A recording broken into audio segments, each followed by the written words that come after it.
Hey guys, this week we're gonna make one of my favorite dishes to get when I get dim sum. And we're gonna make the steamed black bean spare ribs. Let's make it. Alright guys, so before we get cooking, I just want to talk to you guys about this new format, maybe series if you guys enjoyed it enough, and cook recipes from other people that I've been really wanting to try, and essentially I've never cooked before. And in doing so, I'm hoping that I can show you guys my thought process and how I walk through the recipe and how I adapt to my kitchen environment, kind of to help you guys take any recipes and adapt it to your situation. And in this video, we're going to be cooking up Kenji Lopez's recipe for the black bean spare ribs. So without further ado, let's get cooking. Alright, so I've pulled up the recipe on my phone and we're just going to walk through this real quick.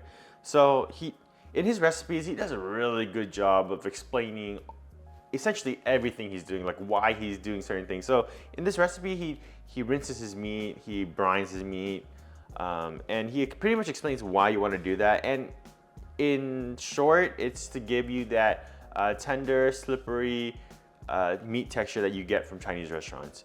So, read through that. It's really good information. I really recommend it. But for the recipe part, as you can see, these are all the ingredients are listed out, and he usually lists his ingredients as you see them appear in the directions, which makes it really helpful for planning and when to get certain things out and when to do certain things. So let's scroll down to the directions part of the recipe. And so, we're gonna walk through this throughout the video, but I just want to outline it real quick. There's 5 basic steps essentially. The first step is to rinse your meat. The second step is to brine it, and then after you brine it, the third step would be marinade, and then the fourth step is to cook it. So now that I've outlined this recipe a little bit, let's get cooking and we'll go into more detail. Alright, so let's talk about the meat, which is the main star of this dish. So here I have spare ribs. These already have been cut at the grocery store by the butcher. They sold it in a pack like this. This was about a pound, just shy of a pound and a half. If you can't find spare ribs already cut like this, I wouldn't recommend going out and buying the long spare ribs and cutting it yourself. It's really messy and it's actually really hard to do unless you have the proper tools, which I'm pretty sure most kitchens don't. So your best bet is to find something that's already cut, or go buy like a pork shoulder or maybe pork belly, something not too fatty but has a little bit of fat in it, and you can cut it down into 1 inch to inch cube like this would be fine. So we're gonna get this into the bowl as his first step says, and now we're gonna go rinse this meat. So essentially what rinsing does, 1, you clean your meat. 2, you kind of get rid of excess like myoglobin in the bone in the meat, which will prevent like discoloration when you cook it later. And 3, this is the step that kind of tenderizes your meat. And when you clean it, you want to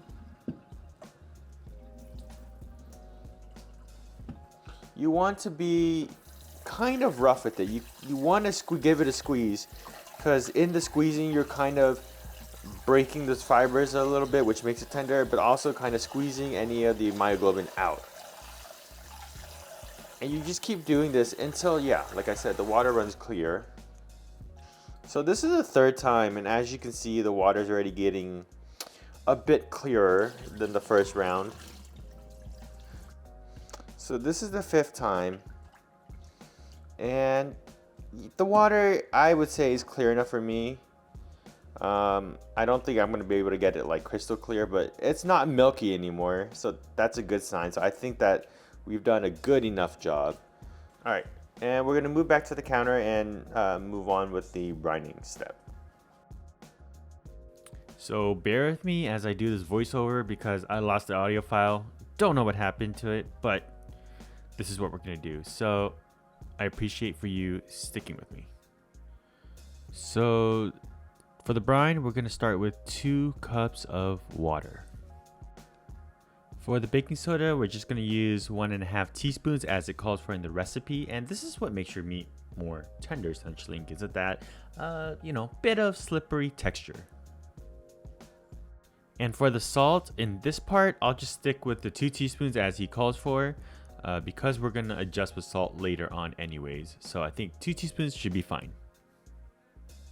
And then go ahead and give it a mix. Make sure everything is dissolved. And then once you're done with that, let it marinate, or I should say brine, for at least 30 minutes. He says 30 minutes up to 12 hours, but I'm going to stick with the 30 minutes. All right, so as the meat is brining, here's my thought process now. I'm thinking, okay, so I need to clean down, which I already did. I cleaned down the counter, wiped it down from raw meat juices. And now I'm thinking I need to look ahead in the recipe to get my ingredients for the next step so that when it comes time for me to do the next step, I'm not digging around my pantry, my fridge for all the ingredients. So I've had this marinating for about 45 minutes because I kind of forgot about it a little bit, but I'm just gonna go drain this out real quick and I'll come back and we'll do the next steps.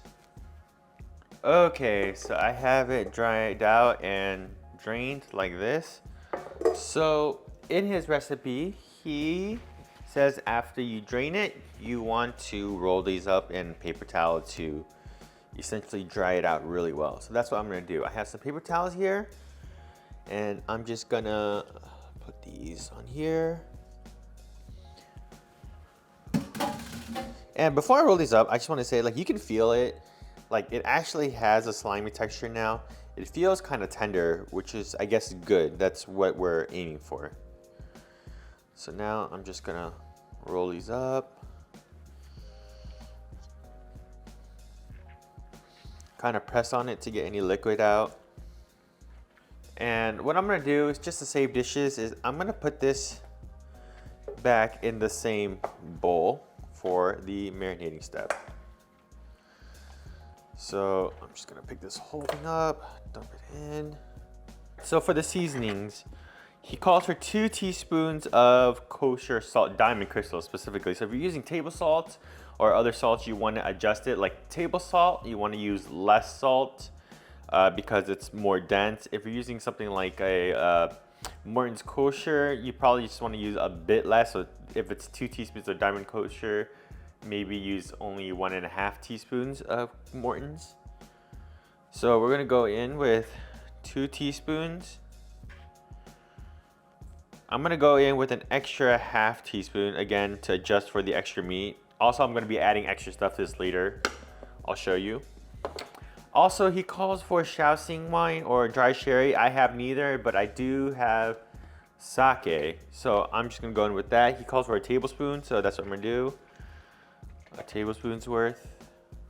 Okay, so this next ingredient, he calls for dochi. I think that's how you say it, dochi, something like that. It's fermented black bean. Now this one I bought, I guess is a more premium version. It's kind of expensive, it's like $8 for this jar. I'll put a picture up. There's another one that I saw in the store. It's only like $2 for the whole bag. I'm pretty sure you can use either one, so just get whatever you can afford. So I'm gonna go in with 1 heaping tablespoons because that's what he says. So the thing is, if you can't find these beans specifically, I think they have these in like a sauce form you can get, like a black bean sauce. That might work as well. I haven't tried, again, this is my first time cooking the recipe, so I don't know. I think that might work. And if you really can't find any black bean product, I feel like in a pinch, you can use like Korean fermented black bean paste, like what's it called? Doenjang, right? Something like that. Or even if in more of a pinch, you can use miso, maybe. You're gonna have to adjust it for the saltiness levels though. All right, so the next ingredient is sesame oil. This is the brand I'm using. Going in with 2 teaspoons of that. 1 teaspoon, 2 teaspoons. All right, cool. Sugar, a teaspoon.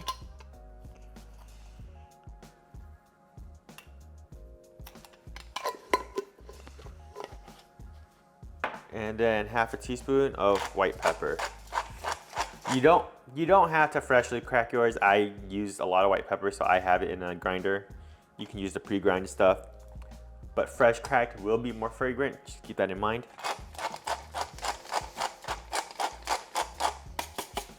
Go in, give that a stir, make sure everything is dissolved. Oh, this smells so good already. So now he says marinate this for 30 minutes to 12 hours. Again, since I'm recording this video, I don't have 12 hours. I'm just gonna do it for 30 minutes. If I forget again, probably 45 minutes, but let this marinate and I'll come back when I don't want to marinate anymore. All right, so while it's marinating, we're gonna prep some ingredients. So he calls for jalapenos in his recipe. I don't have any. I had serranos, so I'm using serranoes. And one thing I'm gonna add is a taro root, because a lot of the dim sum places that I go to, they add taro root, and I really love it in this dish because it soaks up all of that porky flavor and it gets nice and creamy too. You don't have to add taro if you can't find it, or if you don't like taro, you don't have to add it. Again, these are the adjustments I'm making real time, just so you can see. For the serranos, I'm just gonna cut them on a bias, maybe in like, I don't know what size that is, 1/2 inch pieces. And these serranos are kind of spicy. So if you can't handle your spice well, you can de-seed them. Same with your jalapenos. I like a bit of heat, so I'm just gonna leave the seeds in. So with the taro, I'm gonna cut it into cubes, a little bit smaller than the pork, because I think this is gonna take longer to cook, so I want everything to cook around the same time. So we're gonna go for 1/2 inch pieces. I think that would be good. All right, let's start with 3 slices first. So I cut them into slices like this, and then I do 1/2 inch sticks, and then cubes, just like that. I guess if you really wanted to, if you didn't have taro, you can use like a Yukon Gold potato. I guess that would be kind of nice. I think another nice thing to use too, if it's in season, like a kabocha squash would be pretty nice. I think that will add nice flavor, add like a nice subtle sweetness. You know, I wouldn't do sweet potato because that gets too soft. Something that can keep its shape after it's cooked up. I'm gonna add a few more slices. Okay, I think in terms of taro, that looks like a lot. Yeah, that's like about half of the meat. I wouldn't add too much taro. I would, because then it would be a taro dish and not pork dish. I don't know how much this weighs, but it looks like half of the amount of the pork I had, so I'm happy with that. And so now, since I'm done prepping these ingredients, the other thing I can do is, again, wipe down, clean your surfaces if you need to. If you got pork juices all over, prepare the next ingredients, read through that ingredient list, figure out what you need, and have it ready so that you're not scrambling for them when time comes. And I'll catch you here again when I'm done marinating. 30 to 45 minutes in, I would call the marination here. It smells good, it looks good. Before we add in the rest of the ingredients, I'm gonna skip ahead a few steps real quick and get the water boiling first so that I'm not waiting around. Let me show you my steaming setup because I don't have a steamer basket, and this is how I can adapt to the recipe. Since I don't have a steamer basket, at the bottom of the wok, I'm gonna put a rack in, just like that, just so my dish can kind of hover above the water. And then the dish I'm using is just this wide dish with a pretty high lip, like 2 inches high. I'm gonna put the pork in here, and I'm just gonna put it right on top like that.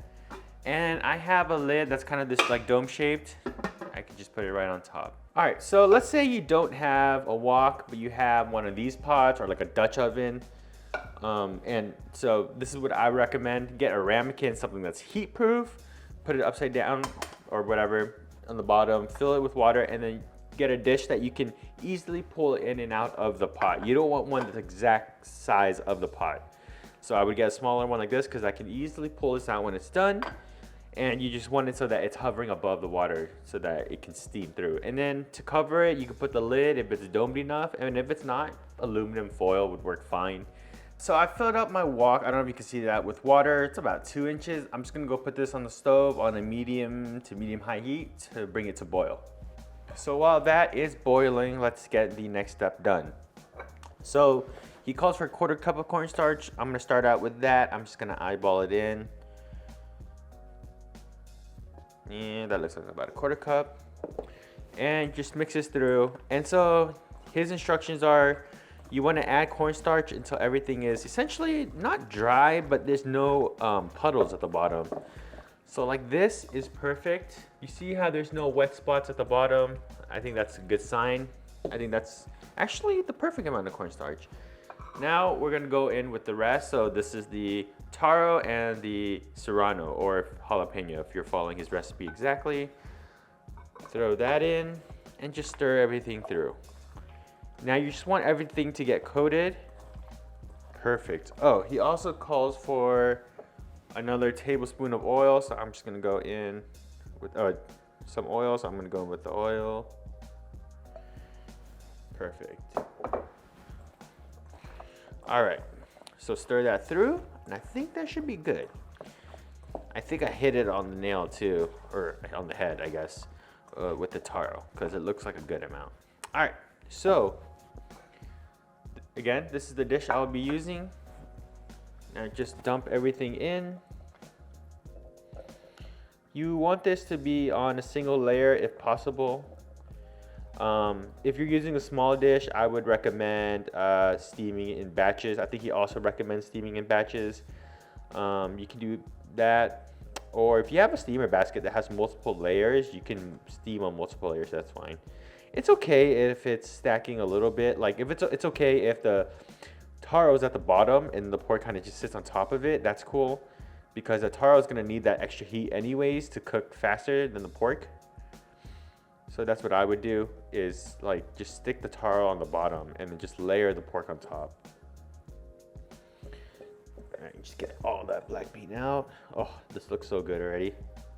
All right, so our hands are clean. So now essentially we're just waiting for the water to boil. And once it boils, I'm gonna show you how I put it in the rack and how we cook it.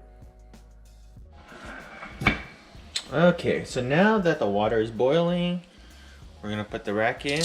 Notice how it's hovering over the water. It's not sitting in it. Carefully put this in, like that. Lid on top.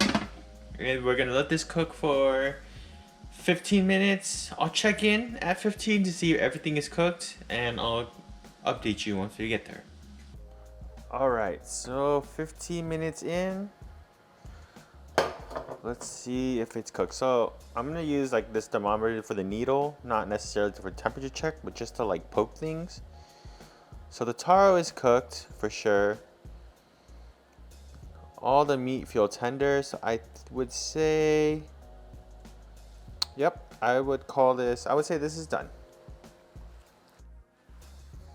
All right, so I actually lied. I tried a piece of the taro in the middle of the plate and it was not cooked through yet. It was almost there, so I think like 5 more minutes. So we're just gonna put it back on the stove, cook it for 5 more minutes, and I'll get back to you.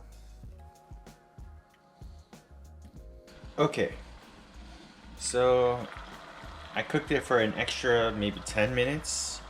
It seems like it's cooked now. I tried a piece of taro in the middle and it was pretty soft. See, this one, for example, broke really easily. Now, we're gonna get this out and we're gonna give it a taste test. All right, so this is the final dish. It looks good. It smells good. That white pepper surprisingly comes through really well. I think it's because it was fresh cracked, so all the aromas, I guess, stayed, right? So when you use like a pre-ground pepper, a lot of the aromatic compounds in the pepper kind of dissipates away. So I say whenever you can use like freshly ground pepper, do so, but it's not gonna break your dish. All right, so let's give this a try. I'm gonna try a piece of the taro first. I'm gonna take one at the bottom here. All right, cheers.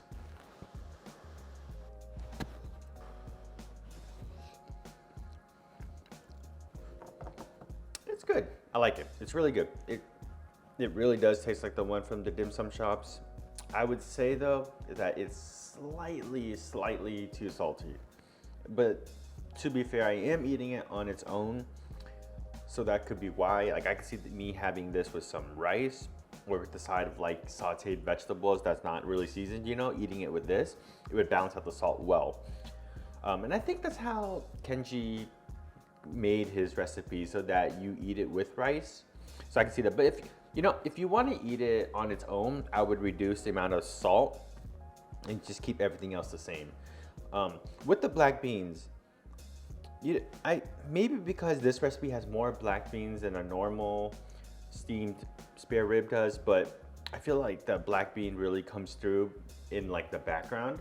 It has a lot of like that dark notes, kind of. It almost has like soy sauce flavor without adding soy sauce, if you get what I'm trying to say.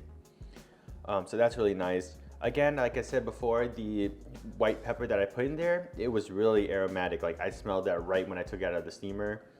And with the serranoes that's in there, it has like a nice, warm, not spicy, but a warm, grassy note from the serranoes. It's really nice in there as well. So overall, it's really easy. I would say give it a try. I'm not gonna rank it on like a scale of 10 because I feel like, you know, who am I to be ranking recipes like that? But yeah, give it a try. Let me know if you like this recipe. Let me know what other recipes you'd like me to cook up, and what you want to see me give my take on. You know, do all the things down there: like, subscribe, comment, hit the bell. I guess that's what people do now.